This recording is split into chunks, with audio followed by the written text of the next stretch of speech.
ഒരു കളവ് പറയുന്നവനാണോ ഹമാൻ? ഒരു ചോദ്യത്തോടെ അയാൾ കാര്യത്തിലേക്ക് കടന്നു. ഹമാൻ ചോദിച്ചു, താങ്കൾ ഒരു നുണയനാണെന്ന് പറയാൻ ധൈര്യപ്പെട്ടതാരാണ്? സ്വർഗത്തിൽ ദൈവമുണ്ടെന്ന് മൂസ പറഞ്ഞില്ലേ? മൂസ കള്ളം പറഞ്ഞതാണ്, ഹമാൻ പറഞ്ഞു. അപ്പോൾ ഫിർഔൻ പ്രവാചകനെ പിൻപറ്റുന്നവരെ ദ്രോഹിക്കുവാനും കൊന്നുകളയുവാനും കൽപ്പിച്ചു. സൈനികർ ഇസ്രായേലരെ ദ്രോഹിക്കാൻ തുടങ്ങി. അവർ പുരുഷന്മാരെ കൊന്നുകളഞ്ഞു. അവർ കുഞ്ഞുങ്ങളെപ്പോലും വെറുതെ വിട്ടില്ല. അവരെ എതിർത്തവരെ അവർ തടവിലാക്കി.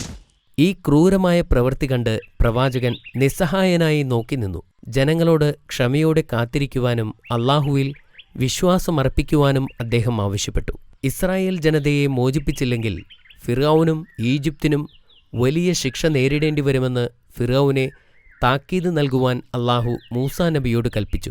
വീണ്ടും ഫിർഔനെ കാണാൻ പോയി. പിന്നെ അദ്ദേഹം ഇസ്രായേലരെ മോചിപ്പിക്കാനുള്ള ആവശ്യം വീണ്ടും ഉന്നയിച്ചു. എന്നാൽ ഫിർഔൻ അതും സമ്മതിച്ചില്ല. അപ്പോൾ അല്ലാഹു ഈജിപ്തിൽ കഠിനമായ വരൾച്ച നൽകി. നൈൽ നദിയിലെ പച്ചപ്പുകളും ഫലഭൂവിഷ്ടമായ താഴ്വരകളും വാടിപ്പോവുകയും കരിഞ്ഞുണങ്ങുകയും ചെയ്തു. കൃഷികൾ നശിച്ചു, മൃഗങ്ങൾ ചത്തൊടുങ്ങി.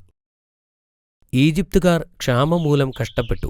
അപ്പോഴും ഫിർഔൻ അനുസരിക്കാൻ മടിക്കുകയും അഹങ്കാരിയായി തുടരുകയും ചെയ്തു. പിന്നീട് ഈജിപ്തിനെ നശിപ്പിക്കാൻ അല്ലാഹു ഒരു വലിയ വെള്ളപ്പൊക്കം സൃഷ്ടിച്ചു. ഗ്രാമങ്ങൾ വെള്ളത്തിൽ മുങ്ങിപ്പോയി. വിളകൾ നശിപ്പിക്കപ്പെട്ടു. ധാരാളം ഈജിപ്തുകാർ കൊല്ലപ്പെട്ടു. പിന്നീട് മുഖ്യമന്ത്രിമാർ മൂസാ നബിയോട് അപേക്ഷിച്ചു, മൂസ, ഞങ്ങളെ സഹായിക്കണം. അവർ കരഞ്ഞു പറഞ്ഞു, ഞങ്ങളിൽ നിന്ന് ഈ ശിക്ഷ ഇല്ലാതാക്കുന്ന പക്ഷം താങ്കളെയും താങ്കളുടെ ദൈവത്തെയും ഞങ്ങൾ വിശ്വസിക്കുകയും ഇസ്രായേൽ സന്തതികളെ താങ്കളുടെ കൂടെ അയച്ചു തരികയും ചെയ്യുന്നതാണ്. അപ്പോൾ പ്രവാചകൻ അല്ലാഹുവിനോട് പ്രാർത്ഥിക്കുകയും ഭൂമി സാധാരണ നിലയിലായി തീരുകയും ചെയ്തു. പക്ഷേ ഇസ്രായേലുകാർ അപ്പോഴും അടിമകളായി തന്നെ തുടർന്നു. വാഗ്ദാനം നൽകിയതുപോലെ അവർ അവരെ മോചിപ്പിച്ചില്ല. അവരുടെ വാഗ്ദാനം നിറവേറ്റാൻ മൂസാ നബി അവരോട് ആവശ്യപ്പെട്ടു. അവർ അദ്ദേഹത്തിന്റെ ആവശ്യം അവഗണിച്ചുകൊണ്ട് തിരിഞ്ഞു നടന്നു.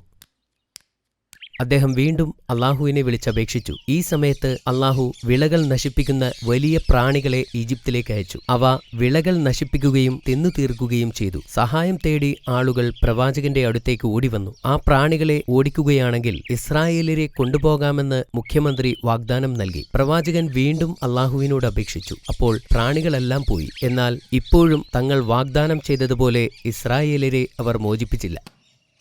അല്ലാഹു ഇത്തവണ ഈജിപ്തുകാരുടെ ഇടയിൽ രോഗബാധ വരുത്തി.